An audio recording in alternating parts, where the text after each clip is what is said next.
ఒక పర్సన్ని పైన కాల్పులు జరిపి ఇక్కడ నుంచి పరారయ్యారు. ఆ పర్సన్ కేతాబాద్ చందు నాయక్ అని 47 ఏళ్ల వయసున్న వ్యక్తి. ఇతను సిపిఐ స్టేట్ కౌన్సిల్ మెంబరు. ఇతను రాచకొండ లిమిట్స్లో ఉన్న చైతన్యపురి పోలీస్ స్టేషన్ లిమిట్స్ ఇక్కడికి సమీపంలో అతను నివాసం ఉంటున్నారు. అయితే ఉదయం వాక్కి వచ్చినప్పుడు కొంతమంది అన్నోన్ పీపుల్ వచ్చి ఇక్కడ ఇతని పైన ఫైర్ చేయడం జరిగింది. సంఘటన స్థలంలో కొన్ని రౌండ్స్ మాకు దొరికాయి, కొన్ని అన్ఫైర్డ్ రౌండ్స్, అట్లాగే కొన్ని ఎంటీ షెల్స్ దొరికాయి.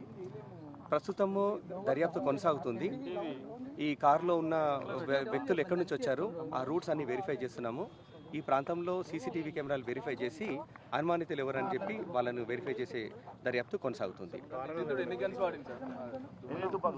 ఇందులో ఇక్కడ దొరికిన రౌండ్స్ ప్రకారం ఒకటే తుపాకీ వాడినట్టు తెలుస్తుంది. ఇంకొంచెం వెరిఫికేషన్లో మా దర్యాప్తులో ఇంకొంచెం మాకు టోటల్ 5 రౌండ్స్ దొరికాయి. అందులో 3 ఫైర్డ్ రౌండ్స్ ఎంటీ షెల్స్, మిగిలిన 2 రౌండ్స్ అన్ఫైర్డ్ రౌండ్స్ అక్కడ సంఘటన స్థలంలో దొరికాయి.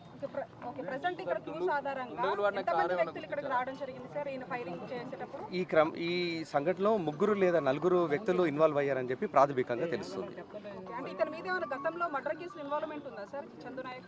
మాకు ప్రాథమికంగా తెలిసిన దాని ప్రకారము ఒక కేసులో ఉన్నాడు ఇతను. ఎల్బీ నగర్ పోలీస్ స్టేషన్ సంబంధించి ఒక కేసులో అక్యూజ్గా ఉన్నాడు. రెండో కేసు సంబంధించి ప్రాథమికంగా తెలిసింది ఈ వివరాలు, ఇంకా పూర్తి స్థాయిలో వివరాలు సేకరిస్తున్నాం.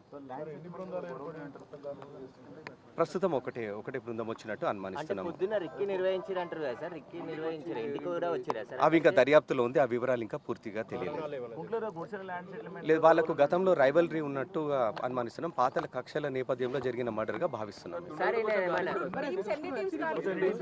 దాదాపు 10 టీంలు అక్యూజ్డ్ కోసము ఈ కార్ ఎక్కడి నుంచి వచ్చింది, అట్లాగే ఈ పర్సన్ యొక్క బ్యాక్గ్రౌండ్, అనుమానితులను వెరిఫై చేయడానికి 10 దర్యాప్తు బృందాలు ఇందులోకి వచ్చాయి. ఇప్పుడే క్లూస్ టీం వచ్చి వివరాలు సేకరించడంతో పాటు డాగ్ స్క్వాడ్ కూడా వచ్చి కొంచెం ప్రిలిమినరీ ఇన్ఫర్మేషన్ సేకరించడం జరిగింది. ఉన్నది, ఇంకా కొంచెం డీటెయిల్స్ వెరిఫై చేస్తున్నాం. లేదు, ఎటువంటి కంప్లైంట్ మాకు చేయలేదు. అది కూడా గతంలో అతని బ్యాక్గ్రౌండ్ కూడా వెరిఫై చేయడం జరుగుతుంది. 2022లో జరిగిన నమోదైన కేసు అది. దాని వివరాలు కూడా సేకరిస్తున్నాం. ఇది మర్డర్ కేసు. ఇందులో అక్యూజ్గా ఉన్నాడు, డిసీజ్డ్ ఇందులో అక్యూజ్డ్గా ఉన్నాడు. ఆ డీటెయిల్స్ ఇంకా వెరిఫై చేస్తున్నాం. ఇంకా దర్యాప్తు కొనసాగుతుంది. వాటి వివరాలు సేకరిస్తున్నాం.